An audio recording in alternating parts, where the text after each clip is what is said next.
Atong sayro ng dugang pang mga balita sa Mindanao, makabanato si Cyril Chavez live sa Cagayan de Oro City. Cyril? Salamat Sara. Kotse sa usa ka bangko sa Libuna, Bukidnon, giingong gipaarakan og bala sa mga tulisan nga nakasakay og pickup truck.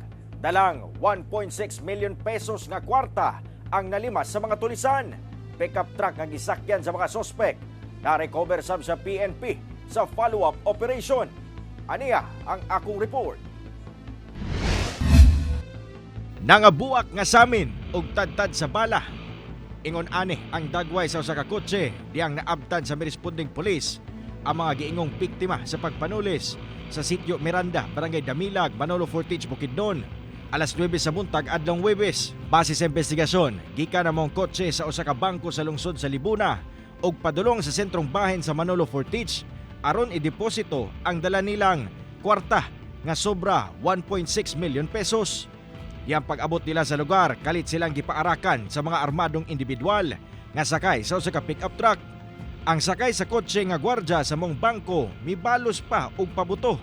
Apan nahotdan kini og bala, rason nga nakaduol ang mga sospek o gikuha ang ilang dalang kwarta.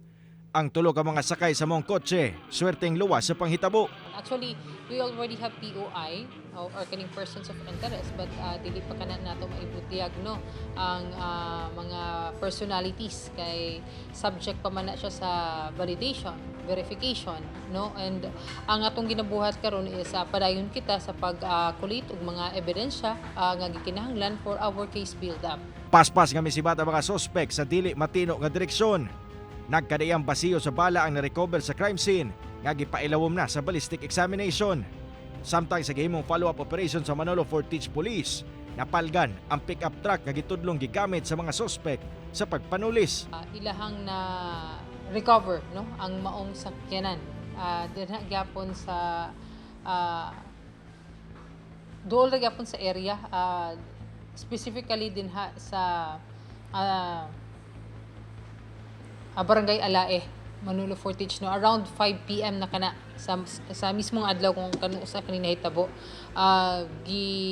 Murag ang ilahang panglantaw gitago lamang kini, no, kay naaman kini sa hilit na lugar, not along the national highway but hilit na lugar nga murag tuyo gud nga gitaguan. Daghang anggulo ang ginalantaw karon sa kapulisan atol sa ilang nagpadayong investigasyon ug usa na niini ang posibleng inside job. Busa, usa sa mga ginasubay karon sa PNP ang rehistro sa mong pick-up truck aron mapatawag ang tag-iya niini. Padayon sab ang panawagan sa otoridad sa mga individual nga adunay impormasyon sa panghitabo nga makik-alayon kanila.